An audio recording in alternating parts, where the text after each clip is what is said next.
बिस्मिल्लाहिर्रहमानिर्रहीम। नाजरीन, मैं हूँ साजिद शरीफ और आप देख रहे हैं मेरा YouTube channel miracles of my life. नाजरीन, कहते हैं कि दुनिया में जब तक एक भी अल्लाह का प्यारा बंदा मौजूद है तो क़यामत नहीं आ सकती।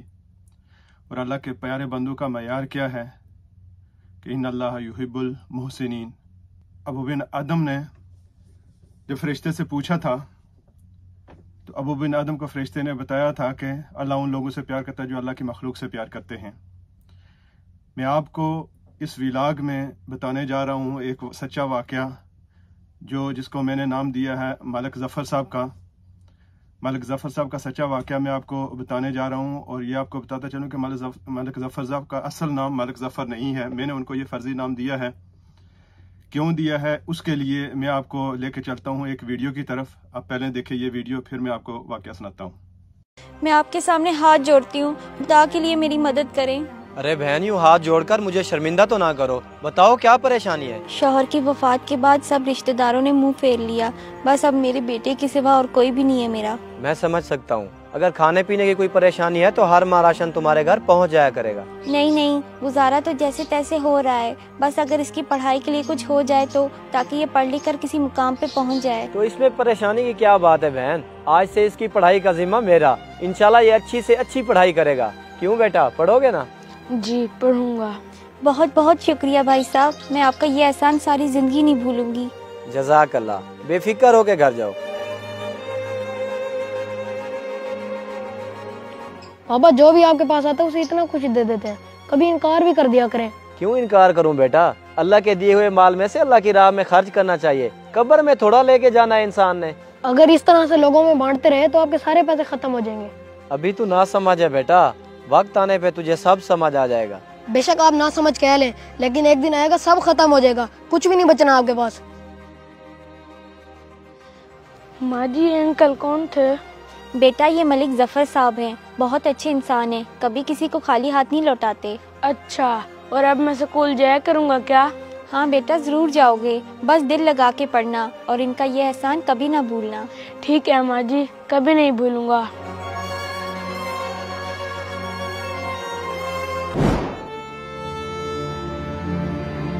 मैं आपके हमसाये मलिक ज़फ़र साहब के घर आया हुआ था, लेकिन वहाँ पर तो अब किसी और की रिहाइश है। जी भाई, वो मलिक साहब बीमार हो गए थे तो घर बेच के सारा पैसा उनके इलाज पे लग गया। अच्छा, तो फिर अब ज़फ़र साहब की रिहाइश किधर है, पता बता सकते हैं आप? भाई उनकी तो 2 साल पहले डेथ हो चुकी है, लेकिन उनका एक बेटा है दानिश, वो भी कभी मलिक साहब की बनाई हुई मस्जिद में होता है या फिर नूर शाह बुखारी कब्रिस्तान में। ओहो बेचारा, आपके पास कोई तस्वीर है दानिश की जिससे मैं उसे पहचान सकूं? जी 1 मिनट में दिखाता हूँ।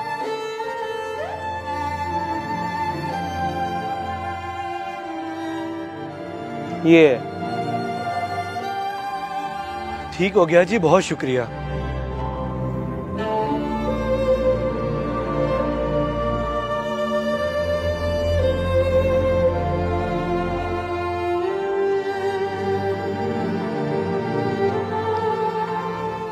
हेलो। हाँ बेटा, क्या बना, हुई मुलाकात उनसे? माँ जी, मलिक ज़फ़र साहब की तो 2 साल पहले ही डेथ हो चुकी है। ओहो, फोत हो गए, तो फिर अब उनके बेटे का पता चला है, मैं उसी के पास जा रहा हूँ। ठीक है बेटा, और मेरी बताई हुई सारी बातें याद है ना तुम्हें? जी माँ जी, सब याद है।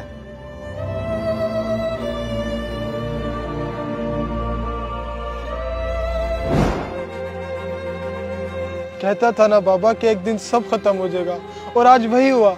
आपने लोगों में सब बांट दिया और अपने बेटे को इस हाल में छोड़ दिया कि आज मेरे पास रहने को ठिकाना तक नहीं है।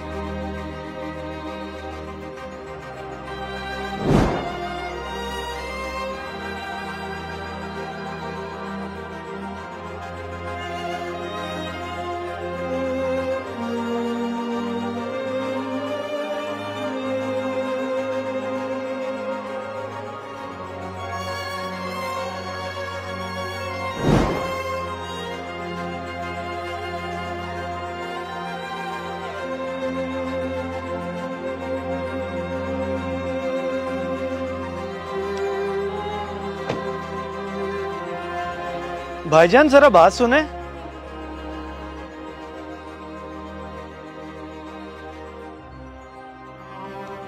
जी भाईजान, आपने बुलाया? आप दानिश हो ना, मलिक ज़फ़र साहब के बेटे? जी भाई, लेकिन माजरत, मैंने आपको नहीं पहचाना। सब बताता हूँ, आए चले मेरे साथ, आ जाए।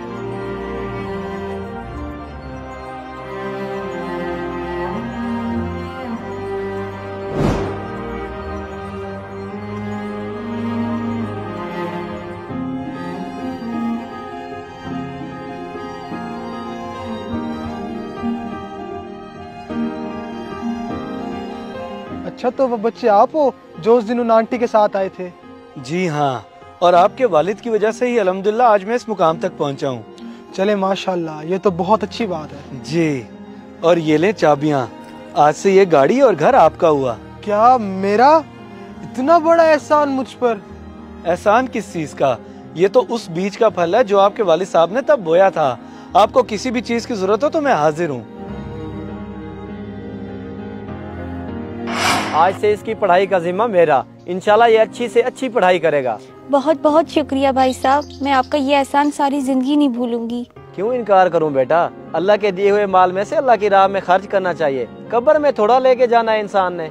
ये प्लाट, घर वगैरह सब दुनियावी चीजें हैं, और अल्लाह की राह में अपनी सबसे अजीज चीज कुर्बान करना अल्लाह को बहुत पसंद है। शायद यही बख्शिश का जरिया बन जाए। अभी तू ना समझ है बेटा, वक्त आने पे तुझे सब समझ आ जाएगा। अल्लाह के नाम पे लुटाना सीखें, अल्लाह आपकी नस्लों को वापस करेगा, सिर्फ आपको नहीं, आपकी नस्लों को वापस करेगा। नाजरीन, वाकया कुछ यूं है कि मैं एक पेशेंट को लेके पिंडी के एक प्राइवेट क्लिनिक में चेकअप के लिए गया हुआ था। हॉस्पिटल का मैं पहले आपको नक्शा बता दूं कि जैसे ही हॉस्पिटल के अंदर दाखिल होते थे तो सामने रिसेप्शन थी और उसके साथ में वेटिंग एरिया था। पूरा हॉल वेटिंग के लिए था और वेटिंग हॉल के राइट कॉर्नर के ऊपर एक मेडिकल स्टोर था। और जब राइट साइड पे आप रिसेप्शन से राइट साइड पे जाते तो सामने आपको राइट लेफ्ट पे डॉक्टर नजर आते थे, डॉक्टरों के रूम थे, डॉक्टर बैठे हुए थे। तो ये बाहर का पूरा हॉल, इसमें चेयर्स लगी हुई थी और चेयर बिल्कुल नज़दीक थी कि बड़ी मुश्किल से आदमी उससे गुजर सकता था। मेडिकल स्टोर के 2 विंडो, 2 खिड़कियां थी जहाँ से दवाइयाँ इंसान ले सकता है, आदमी ले सकते हैं। लेकिन एक विंडो चूँकि जगह तंग थी तो वहाँ पे कुर्सियों की लाइन लगी हुई थी और वो विंडो बंद थी। एक ही विंडो ऑपरेशनल थी जहाँ पे लोगों से चिट्ठियाँ ली जाती थी, पर्चियाँ ली जाती थी और उनकी दवाइयाँ जब आ जाती थी तो उनका नाम पुकारा जाता था, लोग जाके दवाई लेते थे, पेमेंट करते थे और चले जाते थे। हम जब रिसेप्शन से हमें नंबर मिला तो उसके बाद मैंने पेशेंट को बिठाया और अपने लिए इधर उधर जगह देखी जहाँ पे मुझे कहीं जगह नज़र नहीं आई। आखिर में मेडिकल स्टोर की विंडो के पास मुझे एक चेयर खाली नज़र आई तो मैं जाके उसके ऊपर बैठ गया। बाहर बहुत गर्मी थी, अंदर एसी लगा हुआ था, इसलिए मैं बाहर भी वेट नहीं कर सकता था तो मैंने अंदर ही बैठना मुनासिब समझा। हमारा नंबर 50 नंबर था और नंबर 25वां चल रहा था और डॉक्टर साहब बहुत टाइम ले रहे थे।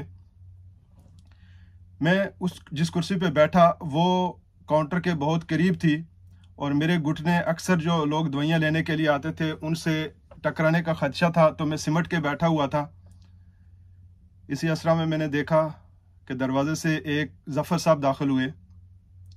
नौजवान शख्स, 40 से 45 साल उसकी उम्र होगी, हल्की सी दाढ़ी रखी हुई थी उसने। वो अंदर दाखिल हुआ, पसीने से शराबूर था। शायद रिसेप्शन से उसने कुछ अपना नंबर लिया और फिर टहलना शुरू हो गया। चूँकि चेयर कोई खाली नहीं थी इसलिए वो अंदर टहलना शुरू हो गया। बाहर भी नहीं जा सकता था कि बाहर बहुत गर्मी थी, धूप थी, इसकी वजह से वो बाहर नहीं जा सकता था। मैंने वक्त गुजारी के लिए सोचा कि मेरे साथ जो बुजुर्ग एक बैठे हुए थे 70 से 75 साल उनके दरमियान उनकी उम्र होगी, सफ़ेद दाढ़ी, बारिश शख्स बैठे हुए थे, कांप रहे थे, कमज़ोरी आया थी उनके जिस्म के ऊपर, लगता था उनको सख्त बीमारी है कोई। तो मैंने फ़ैसला किया कि वक्त गुजारी के लिए उनके साथ गपशप लगाता हूँ। मैंने उनको सलाम किया और उनसे नाम पूछा। उन्होंने कहा, बेटा मेरा नाम इकबाल है। इसी असरा में मेडिकल स्टोर के काउंटर से आवाज़ आई, इकबाल साहब। और अंकल इकबाल साहब उठ के काउंटर पे चले गए दवाइयाँ लेने के लिए। मैंने मौके को गनीमत समझा, जहाँ पे मैं सिमट के बैठा हुआ था मैं उठ के इकबाल साहब की चेयर के ऊपर बैठ गया। मेरी चेयर खाली देख के वो नौजवान जफ़र साहब फ़ौरन आए और उसी चेयर पे बैठ के, खाली चेयर के ऊपर बैठ गए। डिस्पेंसरी वाले ने या मेडिकल स्टोर वाले ने जब दवाई दी तो अंकल को रकम बोली। अंकल ऊंचा सुनते थे शायद। उन्होंने दोबारा पूछा कितने हुए, तो मेडिकल स्टोर वाले ने थोड़ी ऊंची आवाज में कहा 15,000 रुपये।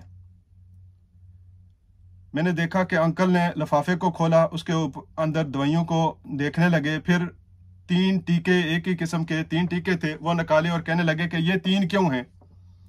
मेडिकल स्टोर वाले ने उनको बताया कि एक आपको अभी लगेगा और 2 आपके घर के लिए हैं, घर में आपको लगेंगे। अंकल ने वो टीके 2 वापस किए, कहा मुझे अभी तकलीफ है, एक जो अभी लगेगा ये अभी लगा दो, 2 मेरे पास ये घर में मौजूद, मैं वहां पे लगा दूंगा, अभी बताओ कितने हुए।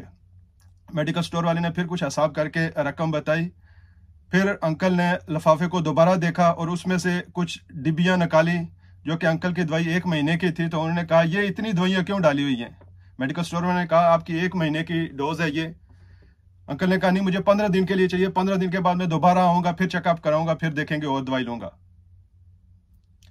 मैंने महसूस किया कि अंकल के पास शायद पैसे कम हैं जिसकी वजह से वो अपना हिसाब लगा रहे हैं, और मैंने दिल में सोचा कि मैं अभी मेडिकल स्टोर वाले को बोलता हूं कि अंकल को 1 महीने की दवाई दे दें और जो पैसे अंकल के पास हैं वो रख ले और बाकी मैं दे दूंगा।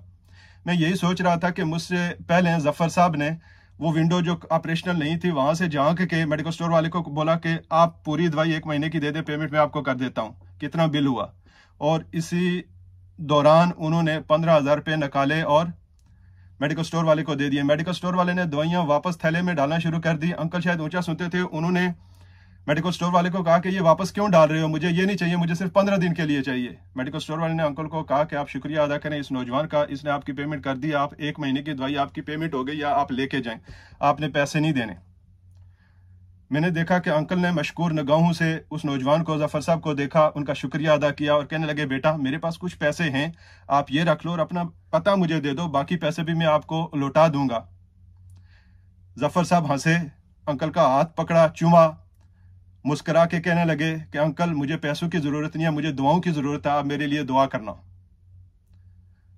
अंकल ने कहा बेटा मैंने देख लिया था तुमने पर्स में से सारे पैसे निकाल के मेडिकल स्टोर वाले को दे दिए हैं, तो ये कुछ पैसे रख लो, तुम्हारे काम आएंगे, बाकी बेशक नहीं लेना। जफर साहब ने फिर दोबारा कहा कि अंकल मुझे पैसों की जरूरत नहीं है, आप बस मेरे लिए दुआ करना, अल्लाह आपको शिफा दे। अंकल दवाइयां लेके निकल गए और मैंने अंकल की आंखों से आंसू गिरते हुए देखे, शुक्राने के आंसू थे वो शायद। मैंने सोचा कि चूंकि मैंने भी देख लिया था कि जफर साहब के पास जो पैसे थे उन्होंने मेडिकल स्टोर वाले को दे दिए थे, मैंने सोचा कि मैं जफर साहब से बात करता हूं, शायद ये पैसे बाकी नहीं लेके आए, तो मैं इनको थोड़े से पैसे मैं भी देता हूं और मैं इनसे गुजारिश करता हूं कि मुझे भी इस नेकी के काम में अगर ये शामिल कर लें तो मुझे भी बहुत खुशी होगी। लेकिन मैं हिचकिचा भी रहा था कि शायद जफर साहब मानेंगे नहीं, वो इनकार कर देंगे। इसी असरा में जफर साहब उठे और बाहर चले गए। मैंने सोचा ये मौका अच्छा है, मैं बाहर जाके शायद ये सिगरेट पी रहे होंगे, मैं इनसे बात करता हूं और इस नेकी के काम में अपना हिस्सा भी डालता हूं, शायद वो मान जाएंगे, अकेले होंगे, वहां पे बात करना उनसे आसान होगा। चूंकि डॉक्टर के पास भी अभी टाइम काफी था डॉक्टर को दिखाने के लिए, वेटिंग में हमारा नंबर दूर था, तो मैं क्लिनिक से बाहर जाने के लिए निकला। जब मैं दरवाजे के ऊपर पहुंचा, दरवाजा ग्लास का था और मुझे नजर आ रहा था कि जफर साहब सड़क पे पहुंच चुके थे और रक्शे को हाथ दे रहे थे। जब तक मैं दरवाजा खोल के बाहर निकलता जफर साहब रक्शे पे बैठ के जा चुके थे। तो नाजरीन मैं आपसे ये गुजारिश करूंगा कि आइए आप मेरे, अपने और हमारे जफर साहब के लिए वो दुआ करते हैं जो उन्होंने अंकल इकबाल से रिक्वेस्ट की थी, वो दुआ हम भी करते हैं। अल्लाह उनके मुश्किलात को भी आसान करे और उनकी आने वाली नस्लों को उनकी इस नेकी का ज़रूर फ़ायदा दे। नाजरीन यही जफ़र साहब हैं जो हमारे मुल्क की सलामती के ज़ामन हैं। तो आइए इनके लिए दुआ करते हैं और उनके नक्शे कदम पर चलने का ऐद करते हैं। उम्मीद है वीडियो आपको पसंद आई होगी। वीडियो देखने का बहुत बहुत शुक्रिया। अगर वीडियो पसंद आई तो लाइक करें, शेयर करें और चैनल को सब्सक्राइब करें। अल्लाह के नाम पे लुटाना सीखें, अल्लाह आपकी नस्लों को वापस करेगा, सिर्फ आपको नहीं।